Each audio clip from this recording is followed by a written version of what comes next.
जय स्वामीनारायण। भारत माता की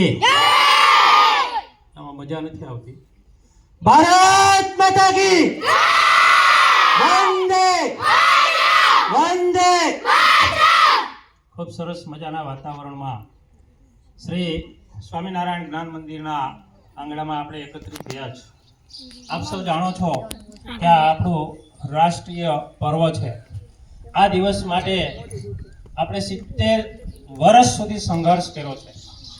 આ દેશ ઉપર 1947 પહેલા અંગ્રેજો રાજ કરતા હતા અને એમણે 200 વર્ષ સુધી આપણા દેશને લૂંટ્યો છે, આપણા દેશ ઉપર શાસન કર્યું છે અને એને આ દેશમાંથી હાંકી કાઢવા માટે 1857 ની અંદર પ્રથમ બળવો થયો હતો અને એમાં મંગલ પાંડે શહીદ થયા હતા આ દેશને આઝાદી અપાવવા માટે।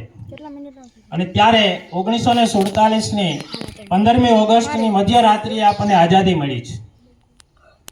માત્ર આપણે રાષ્ટ્રધ્વજ ફરકાવી, સૂત્ર બોલી, રાષ્ટ્રીય ગાન અને રાષ્ટ્રીય ગીત ગાય અને આ કાર્યક્રમને આપણે પૂરો કરીએ।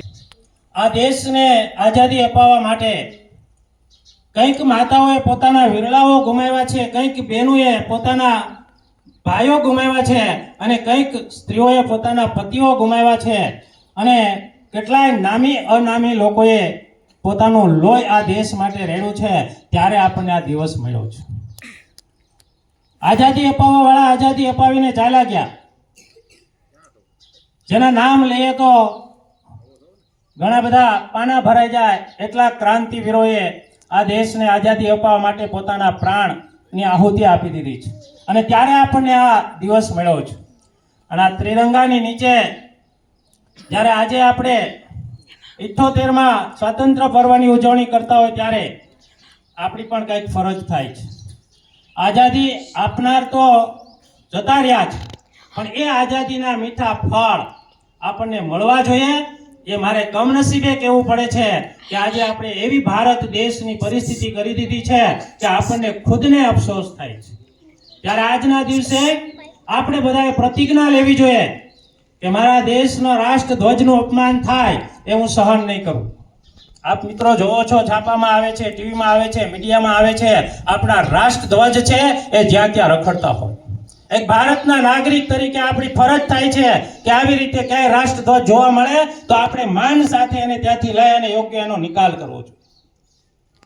આ દેશને આઝાદી અપાવનાર લોકોએ આટલા માટે આ દેશને આઝાદી અપાવી નથી।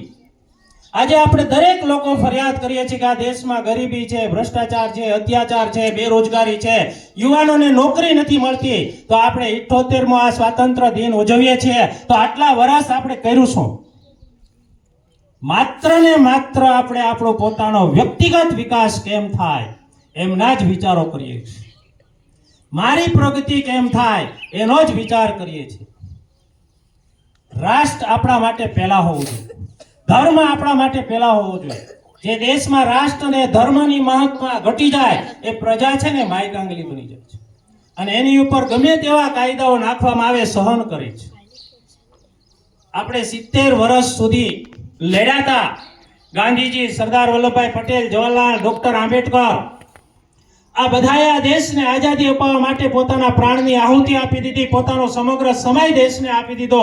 ત્યારે આ દેશ મળ્યો ત્યારે આ દેશના રાષ્ટ્રધ્વજની નીચે આ 15મી ઓગસ્ટ આજે આપણે પ્રતિજ્ઞા કરવી જોઈએ કે આ દેશના નિર્માણ માટે આપણે કાંઈ કરવાનું નથી, માત્ર આપણે દરેકે એક સંકલ્પ કરવાનો છે કે આ દેશની અંદર હું કોઈ દી અત્યાચાર નહીં કરું, આ દેશમાં હું જીવીશ ત્યાં સુધી હું ભ્રષ્ટાચાર નહીં કરું, આ દેશમાં હું પ્રામાણિકતા અને નીતિથી કામ કરીશ। આટલું જ ખાલી પ્રજા વિચારે ને તો હિન્દુસ્તાનની તિજોરી છે ને પૈસાથી છલકાઈ જાય અને વિશ્વની મહાસત્તા બનાવતા આ દેશને કોઈ રોકી ન શકે। આવડી વિશાળ તાકાત આજે આપણા દેશમાં છે। આજના બુદ્ધિધનો ફરિયાદ આપણે કરીએ છીએ કે વિદેશમાં વહી જાય છે, યુવાનો વિદેશમાં વહી જાય છે, બુદ્ધિશાળી લોકો વિદેશમાં વહી જાય છે, ગામડાઓ ખાલી થતા જાય છે, દેશ ભાંગતો જાય છે, આર્થિક રીતે આપણે આજે દબાતા જઈએ છીએ। તો આની પાછળ આપણે બધાએ ચિંતન કરવાની જરૂર છે। આ દેશના રાજકીય નેતાઓ, આ દેશના ધર્મના જે ધર્મગુરુ છે એમણે, શિક્ષણની સાથે સંકળાયેલા લોકોએ અને તમામ લોકોએ આની ચિંતન કરવાની જરૂર છે કે આ દેશના યુવાનો ફોરેનમાં જાય, વિદેશમાં જાય, વિદેશનો વિકાસ કરે, એ બુદ્ધિધન ભારતમાં રહે અને ભારતનો વિકાસ કેમ ન કરી શકે? આજે આપણે આપણી મૂળ સંસ્કૃતિ જે છે એને આપણે ભૂલી ગયા છે અને આપણે બીજા ઉપર આક્ષેપ કરીએ છીએ.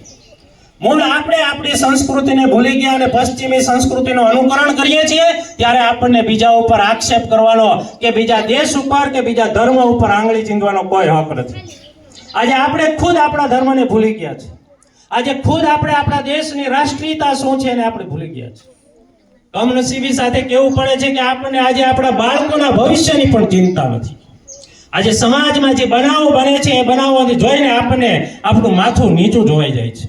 શું કામ આવું થાય છે? એનું કારણ એક જ છે કે તમામ લોકો પોતપોતાની ફરજ ચૂકી ગયા છે. મા બાપ પોતાના મા બાપ તરીકેની ફરજ ચૂકી ગયા છે. શિક્ષકો એ શિક્ષકો તરીકેની પોતાની ફરજ ચૂકી ગયા છે. દેશના રાજકીય નેતાઓ જે કામ કરવું જોઈએ એ પણ એ ચૂકી ગયા છે અને એને લીધે આજે આ દેશનું આ નિર્માણ થયેલું છે. આપણા બાળકો માટે આપણે કરો, બીજા માટે નથી કરવાનું. આ આવતા ભારતની આ ભાવિ પેઢી છે, આની અંદર સંસ્કારનું નિરૂપણ કરો. આપણો દીકરો કે દીકરી ગમે ત્યાં રખડતા હોય, આપણને કોઈ ટેન્શન ન હોવું જોઈએ. આવા સંસ્કારનું નિર્માણ કરીને એને માર્કેટમાં મૂકો, આપોઆપ એનો પ્રગતિ થશે, એનો વિકાસ થશે. આજે આપણી દીકરી ઘરની બહાર ગઈ હોય તો ઘરેથી ન આવે ઘરે ત્યાં સુધી આપણને ચિંતા છે. આવું આપણે આ દેશનું નિર્માણ કર્યું છે. શું દેશને ગાંધીજીએ એટલે આઝાદી અપાવી હતી? સરદાર વલ્લભભાઈ પટેલે એટલા માટે આ દેશને આઝાદી અપાવી હતી? અરે એમના